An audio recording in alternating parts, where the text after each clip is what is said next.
Assalamualaikum warahmatullahi wabarakatuh, gengs. Hari ini saya baru bisa live karena kebetulan di sini tuh susah jadi lokasinya, dan alhamdulillah saya coba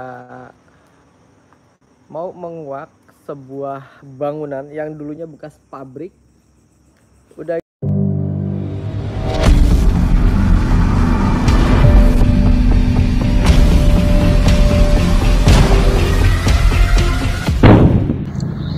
Salam damai seluruh alam, salam damai semesta raya, rahayu, rahayu, rahayu. Sahabat Singoludro lover yang budiman, kita jumpa lagi. Hari ini saya bikin video yang tetap masih mereaction sahabat saya Ki Pranaleu, salah satu tokoh muda yang sangat saya kagumi, berwawasan luas, orang yang smart dan bijaksana. Seorang Ki Pranaleu saya sangat salut. Kenapa? Karena dia bisa menempatkan berbagai porsi, di mana dia seorang psikolog, di mana dia seorang konsultan hukum, di mana dia seorang praktisi, dan di mana dia seorang entertainer. Artinya setiap profesi yang dia jalani, dia jalankan dengan penuh kebijaksanaan dan sesuai pada porsinya. Jadi tidak rancu, tidak melebar kemana-mana. Ketika jadi seorang psikolog, dia memang betul-betul menjalankan tugas bagaimana seorang ahli psikologi. Ketika dia menjalankan profesinya sebagai seorang konsultan hukum, betul-betul dia profesional di bidang hukum. Dan ketika dia menjalankan profesinya sebagai seorang praktisi, dia totalitas, tidak menyangkut pautkan profesi yang lain ke dalam praktisinya. Bahkan ketika seorang Ki Pranaleu ini menjalankan profesinya sebagai seorang entertainer, dia totalitas menghibur dan tidak menyangkut pautkan profesi-profesi yang lainnya ke dalam kancah hiburan yang dia buat. Sungguh bijaksana sekali. Dan bangga saya sebagai seorang, ya bisa dibilang yang lebih tua, ya dianggap kakak ya kakak, dianggap saudara ya saudara. Sangat bangga sekali bisa berkenalan, bisa menjadi sahabat, menjadi saudara dengan tokoh yang saya kagumi ini. Karena tidak banyak orang dengan tipikal ini. Mungkin di Indonesia hanya beberapa orang yang bisa memilah-milah berbagai profesi yang dijalani dan menjalankan masing-masing dengan totalitas.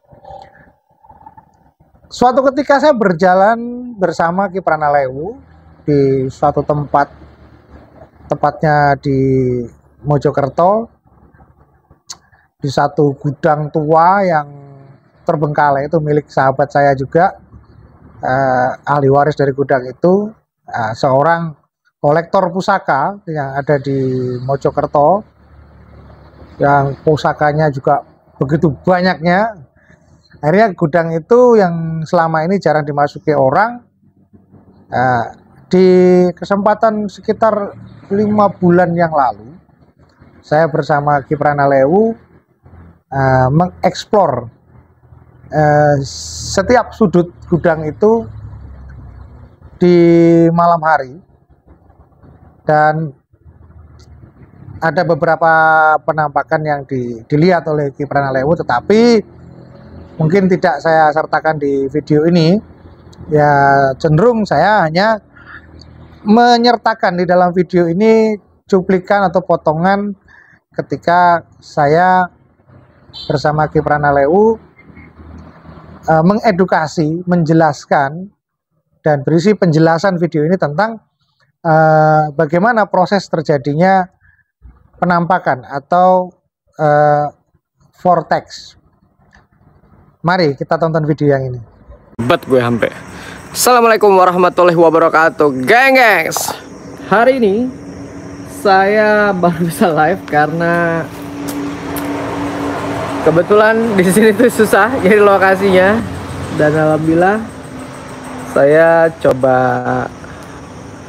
mau menguak sebuah bangunan yang dulunya bekas pabrik. Udah gitu ini konon katanya ini angker banget, ditambah lagi disangkut pautkan dengan adanya mitos pemakaman di depan bangunan ini. Nah, oleh karena itu saya mau coba masuk, pengen tahu seberapa besar energi yang ada di bangunan di depan saya ini. Nanti saya akan perlihatkan bangunan ini supaya kalian nggak penasaran. Yang belum bergabung jangan lupa bergabung, yang belum subscribe jangan lupa subscribe, terus jangan lupa sawerannya. Dan di bangunannya, gengs. Nah,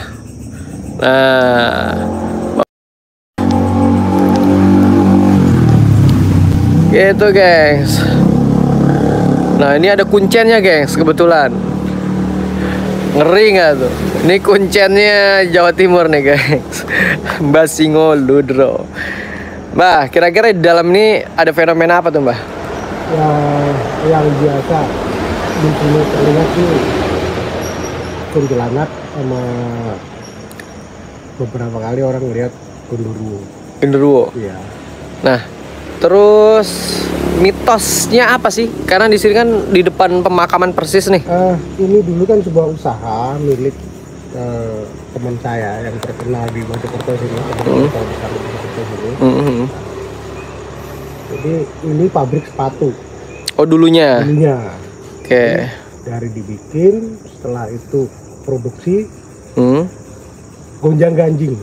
Jadi sebenarnya bagus usahanya, cuman ribut dulu karena kongsi ya. Nah, mitosnya disangkut pautkan dengan energi yang nggak bagus. Akhirnya setelah kongsi, pabrik ini terbengkalai. Jadi sampai sekarang udah hampir 10 tahun, 15 tahunan.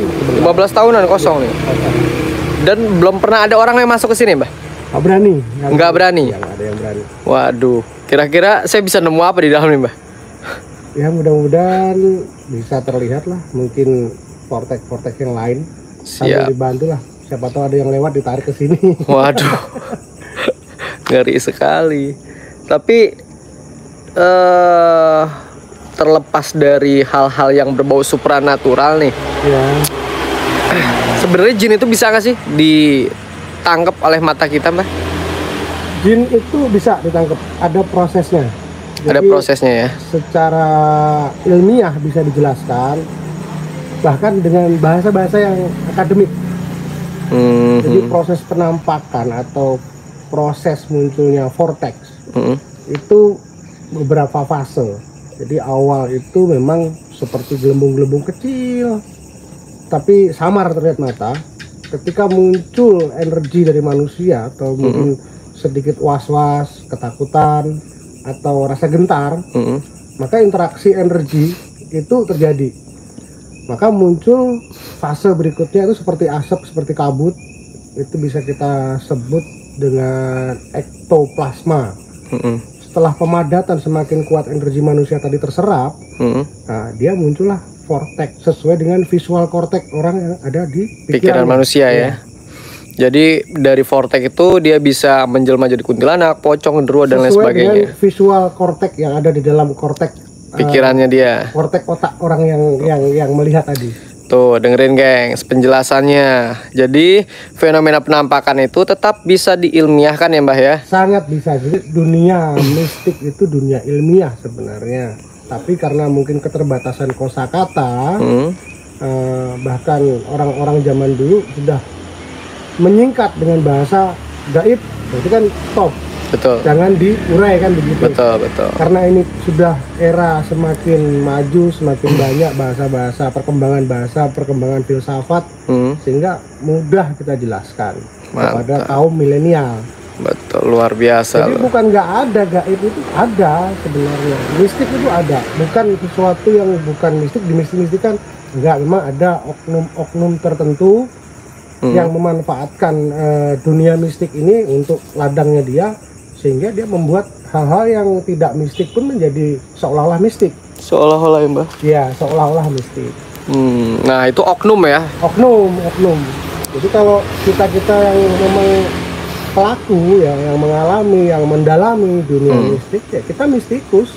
Betul. Nah, ya, bukan mau dibilang paranormal, itu kondisi ketika kita sedang melakukan itu memang di atas rata-rata normal ya. Betul. Kondisi tertentu kita. Kalau lagi parah ya kadang-kadang parah ya, Pak ya. Kadang parah, kadang normal gitu.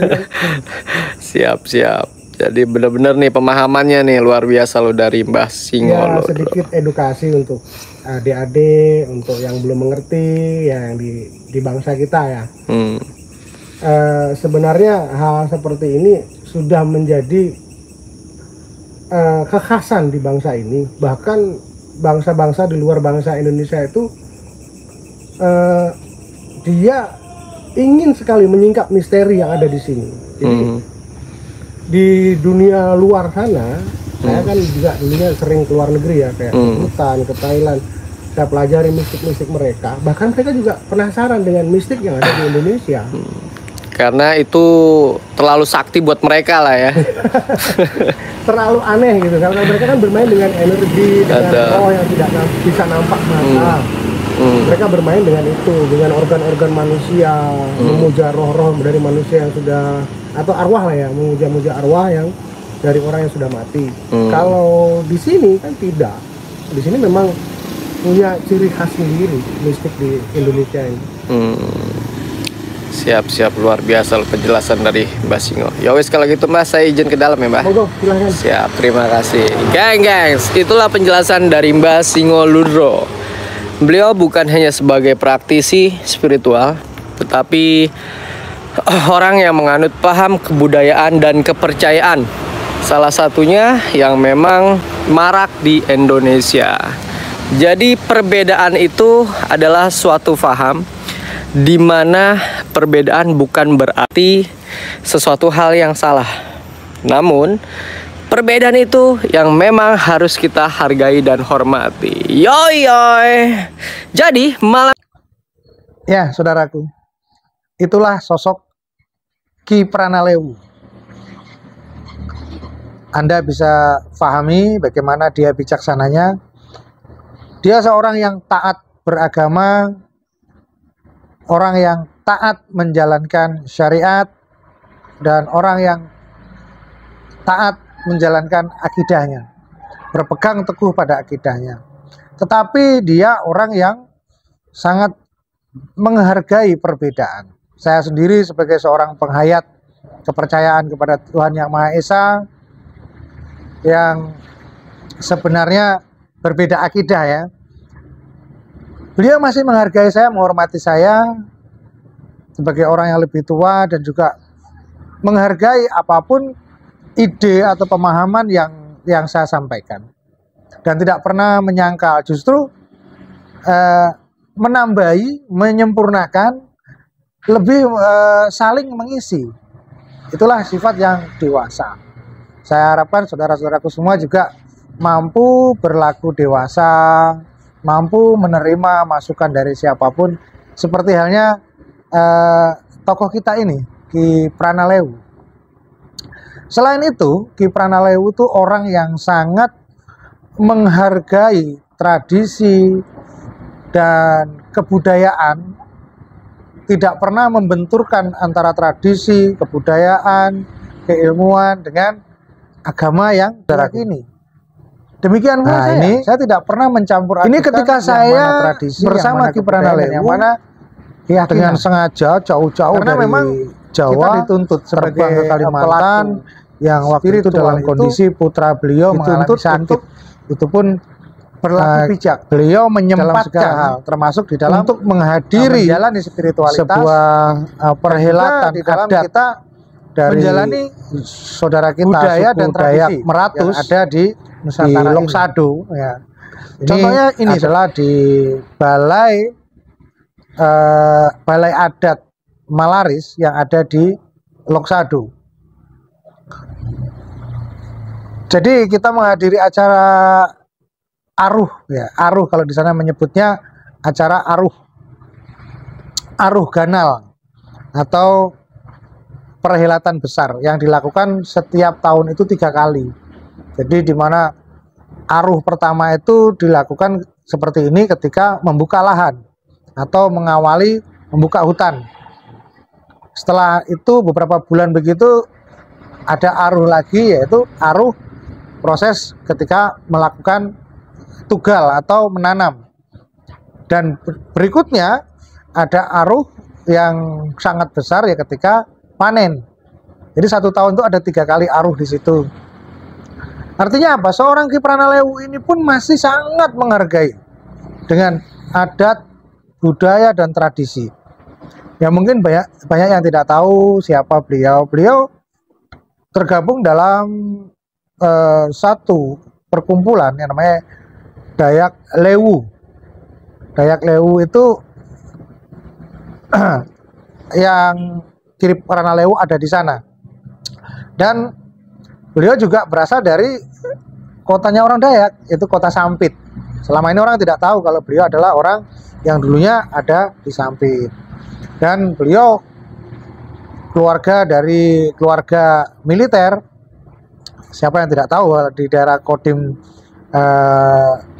Kota Waringin Timur pasti tahu dengan Ki Pranalewu. Dari masa mudanya, masa remajanya di sana bersama kedua orang tuanya.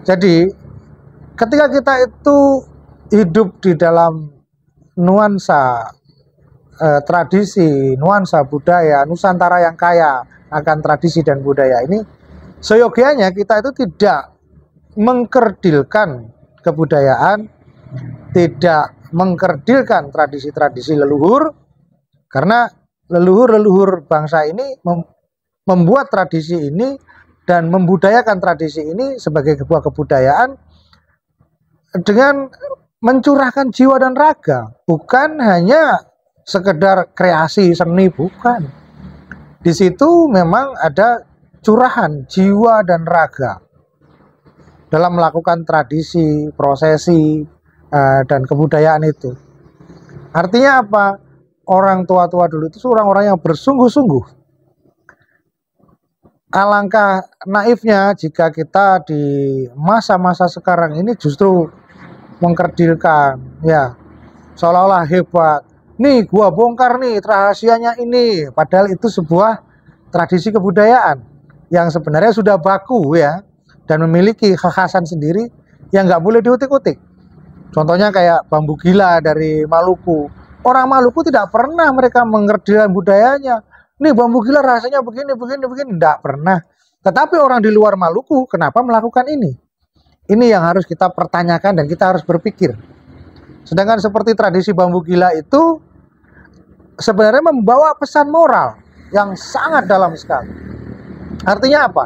Apabila satu suku atau satu kelompok masyarakat mendapatkan beban sebuah masalah, tetapi ketika kita memecahkan masalah ini dengan egonya sendiri-sendiri, sedangkan kita bersama-sama, maka apa yang terjadi? Pontang-panting tidak karuan seperti selayaknya ketika prosesi bambu gila. Karena egonya masing-masing orang itu, ada yang lari ke sana, lari ke sini, akhirnya apa? Pontang-panting tidak karuan. Dan akhirnya hal itu hanya bisa diselesaikan oleh satu orang, yaitu ketika diseragamkan. Ego itu disamakan, maka tidak akan terjadi pergolakan apapun, tidak akan terjadi segala sesuatu hal yang menyiksa banyak orang. Terus pesan moral yang begini agungnya, begini luhurnya, yang dikemas dalam sebuah tradisi, terus dibongkar-bongkar, dikatakan ini rahasia bambu gila, ini bukan jin, bukan goib. Maksudnya apa? Sama halnya mengkerdilkan ini, mengkerdilkan apa yang leluhur kita itu bungkus dengan rapi dalam sebuah tradisi, sebuah prosesi, yang sebenarnya itu adalah pesan moral. Memang rusak seandainya semua budaya, semua tradisi ini dipegang oleh anak kecil yang tidak mengerti dan tidak bertanggung jawab, sehingga nilai-nilai moral yang di dalam tradisi itu dikesampingkan, yang ada hanya sebuah pengkerdilan.